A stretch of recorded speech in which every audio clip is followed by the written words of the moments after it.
Hey y'all, it's Jennifer. Welcome back to my channel. Today I am coming to you with what is surprisingly the first of my year-end videos. I truly cannot believe we are on the downhill slope now. 2021 is almost over, and I have already started reflecting on the past year, on the books that I've read. I'm gonna save my favorites of the year until the start of 2022. I like to give myself till the very end of the year, but I thought a couple of videos could go on and go up. So today we're gonna be talking about my favorite authors that I have discovered this year. My criteria for this is that they have to be an author that I read for the first time this year, and I also need to have read more than one book by them. And something that I really want to say for myself that I'm proud of is that I often say year to year when I discover a new book or an author that I really like, I often say, oh wow, that was great, and I would like to read everything that they've written, but then I never do that. In fact, I never pick up another book by them for at least another year. This year I've been pretty good about finding authors that I really like and then continuing on with their work. These are going to be in no particular order, but I do have 6 authors here that I am really excited about. The first author that I want to talk about is one of my favorite nonfiction discoveries of the year, and that is Cara Cohen. She is probably most famous for this book, When Women Ruled the World, but she has a biography of Hatshepsut, I believe, and she also recently came out with a book called The Good Kings, which is about several pharaohs of ancient Egypt. This book is about queens in ancient Egypt, and I do think, though I'm currently reading The Good Kings, I do think this is a stronger book.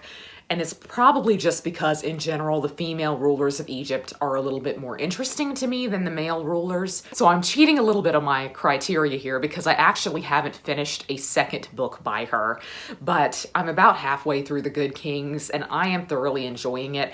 I think she has a really charming way of writing, and I think she's also a very easily readable nonfiction writer. So she is an Egyptologist, and so most of her books revolve around ancient Egypt, and I think that can be a pretty intimidating subject if you've never gotten into it before. And her books really make you feel comfortable, they make you feel at ease, and I don't think you're ever confused. I don't think she throws a lot of names or dates at you. This book and The Good Kings actually do a really interesting thing where they kind of contextualize the history of ancient Egypt in general through the reign of a very few rulers. And so you kind of get a bird's eye view into a few really key moments in ancient Egypt's history through the queens of Egypt here and through the male pharaohs and the good kings. I just really like her writing. I do have a problem with something that she does tend to do, which is that she really likes to make modern parallels. She likes to talk about how in ancient Egypt, things were like this. Right now, under the Trump administration, when she was currently writing this is how things are. They're so similar, and she goes a little bit far with those comparisons, in my opinion. For some people, that might be very useful because that might be kind of your first instance of reckoning with history in the modern day and how it interacts with the modern day. I think for somebody who is a little bit more studied in history or who is more into nonfiction, that's going to feel heavy-handed. At least it does to me, because in my opinion, I can make those parallels on my own. I am often picking up those parallels in my day-to-day life between now and the past, and I don't really think there's much place for it in a true history nonfiction book. And that's really the only complaint I have about her writing. Otherwise, I think she is really straightforward and just a really fantastic nonfiction writer. Her biography of Hatshepsut is on my TBR. I'm really looking forward to trying that after The Good Kings. She is definitely one of my favorite authors that I have discovered this year. Another favorite author is one that I honestly don't know that I had heard of prior to this year, weirdly enough.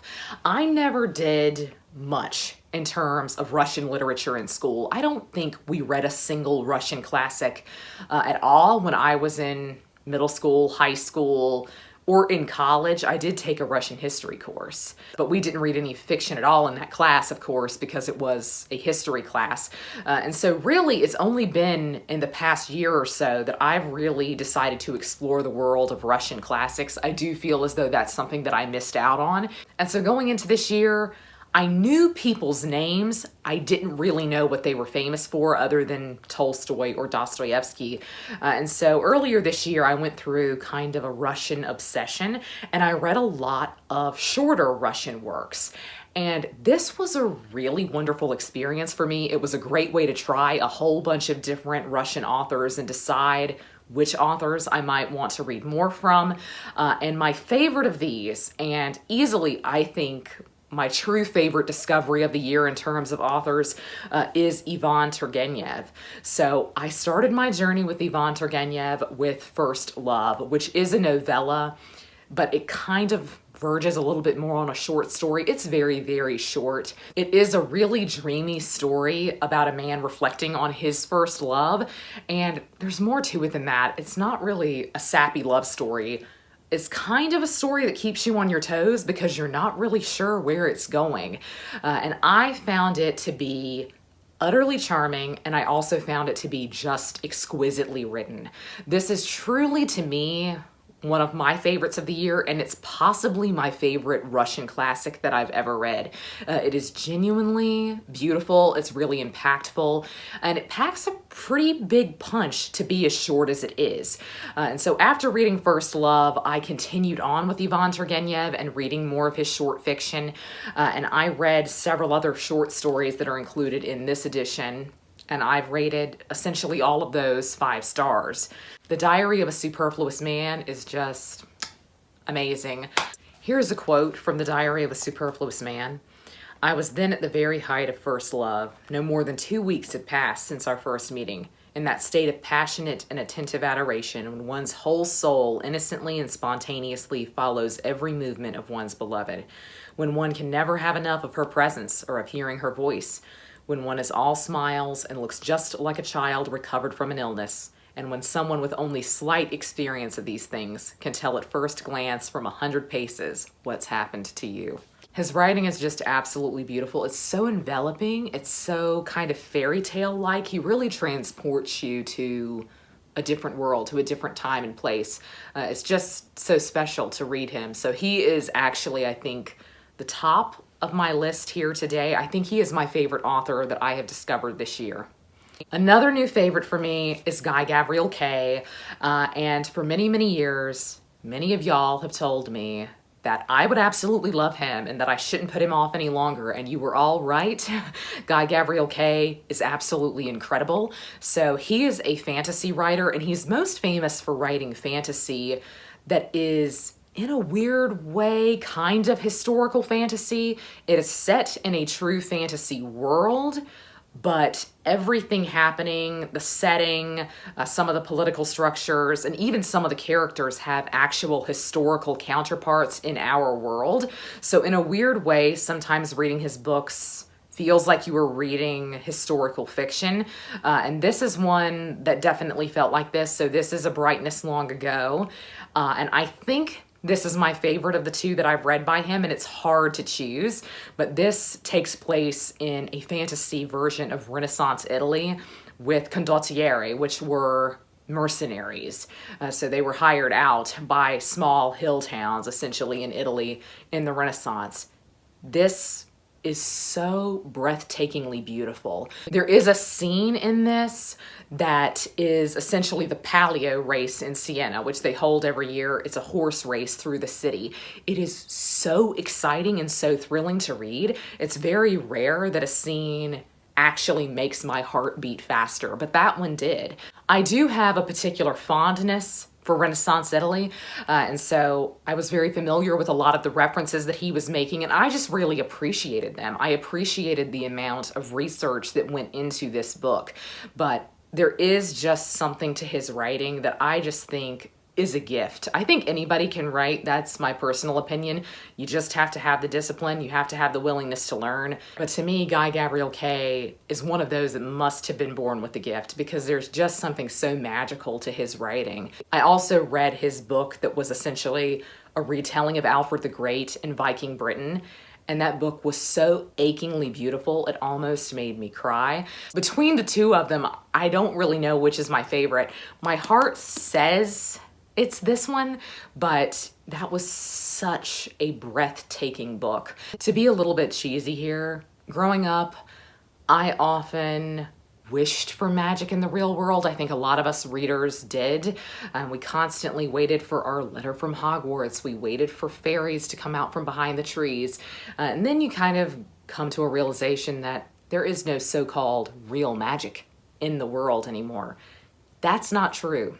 Reading someone like Gabriel Kay reminds me that there is actually magic in this world. And sometimes it is in just the perfect turn of phrase. So he is just an exquisitely beautiful writer. I am looking forward to reading more by him. Another of my favorite discoveries this year was Grady Hendrix. I think a lot of people have discovered him in the past few years. He is a horror writer, and I just find something to be so disarming about his writing. I'm not typically somebody who is a horror reader. That is not a genre that typically appeals to me, but there is something that he is doing that apparently works very well for me as a reader. And I think it is because there is a level of charm and realness in his stories that really ground the horror elements. I think his characters are typically very strong, and I also think his sense of setting and atmosphere is very strong, and that really grounds the kind of unrealistic elements. And that's what makes horror scary to me, is when it is something that you feel could conceivably happen. And so I think that adds a level to his books that I really appreciate, that adds a creep factor to me. But I also just think in general, his character work is really great. This is my favorite of his, The Southern Book Club's Guide to Slaying Vampires. I just thought there was a lot of heart here. And I thought there was a lot of social commentary, which I also really like in horror. But My Best Friend's Exorcism, that's one that was a bit of a gut punch, and I highly suggest it. If you were looking to try a horror writer, I think Grady Hendrix might work well for you, because to me, he's not really so gory. He's not really overtly scary in a way like Stephen King is to me. Stephen King is also really gross. Grady Hendrix can get gross, but those are scenes that I tend to skim. I just think he has a really good understanding of what makes horror work and what makes it compelling. And that is, I think, the human element in the story. I think you can watch horror or you can read horror and be scared by the actions happening, but you don't necessarily feel anything for the characters. Grady Hendrix makes you feel for the characters before anything truly weird starts happening, which I think is the strength of his books and has really made me enjoy them. So if you are somebody who is a typical horror reader, there might be a slowness to his books that you won't like. But for me, as a character-driven reader, that's what I most appreciate about what he's doing. I'm really curious to see what else comes from him. Apparently, whatever he is selling is something that I am buying. Shock of all shocks, I read a few thrillers this year, and I found a new favorite author through reading thrillers, and that is Tana French. I have adored the Dublin Murder Squad series so far, and particularly I have adored her writing. So I have read 3 books by her. They are technically in the same series, which made me consider not counting it, but I think they're each different enough that it makes sense to include her on this list. I think the Dublin Murder Squad series has a lot of different things going on, and book to book, a lot of elements change. Though I'm not much of a thriller reader, I am somebody who watches quite a bit of British crime drama. And so I think she has married what really compels me about those stories with a really wonderful, more literary writing style, which I think has finally made a thriller that I really enjoy, because I just want to linger in her writing. Really, the mystery is almost secondary to me because I just love the way she is writing the characters. The characters don't take a back seat to the mystery. In fact, sometimes the mystery is barely at the forefront of the book. And I really like that. Again, as a character-driven reader, I think she's a feast because she doesn't ignore the characters to make the plot go faster. So she is another one that if you are a more typical thriller reader, you may not enjoy her. You may find that she's going a little slow for you, but I just really appreciate what she's doing. For me, she works really, really well, and she's definitely one of my favorite discoveries of the year. Last but not least is another classic author, and he's also a Russian. Again, earlier in the year, I kind of had a big Russian obsession, and I read a bunch of Russian classics. And throughout the past couple of years, I've tried a few Russian classics, and I was almost getting the sense that they weren't for me because I really only tried Tolstoy from the very beginning. And I have always heard from the outside looking in that Tolstoy is the greatest. Again, never having taken a course on Russian literature, he is really the only name that you hear. You might hear of Dostoyevsky, but for me, Tolstoy has definitely been the most popular name, even on BookTube. So I was really getting discouraged because I thought, if I don't like who most people consider to be the greatest, will I like anybody else? Am I just not really interested in the themes that Russian classics of the 19th century are playing with? Then I picked up The Idiot. And so Dostoyevsky is one of my favorite authors of the year. He is definitely one of my favorite discoveries this year because I read The Idiot, I read Crime and Punishment, and now I am working through some of his short stories. For me, The Idiot is stronger than the other things that I've read. I really love The Idiot. Crime and Punishment was really great, but The Idiot was just incredible. And I think the reason that Dostoyevsky has really gotten me is that he really packs an emotional punch. There is emotion in his writing, there is detail in his writing, but there's also just a real reality to his writing, if that makes sense. I feel as though everything that is happening in the books is relatable, even if it is something so far out of the realm of possibility. I feel as though the characters act in a relatable way, and that has made me recognize my issue with Tolstoy. I feel as though Tolstoy keeps me at arm's length from everything. He is telling me dryly what happened between characters or what happened in a scene. Dostoyevsky makes you feel as though you're there, and he also makes you feel as though you know the people intimately in the scene, which is a real gift. There's a real raw quality to his writing as well that makes you feel as though you're seeing something that you shouldn't be seeing, or you're reading something that should remain private. He has a real gift with exposing emotion and also with dealing with true human nature in a way that I think other writers struggle with.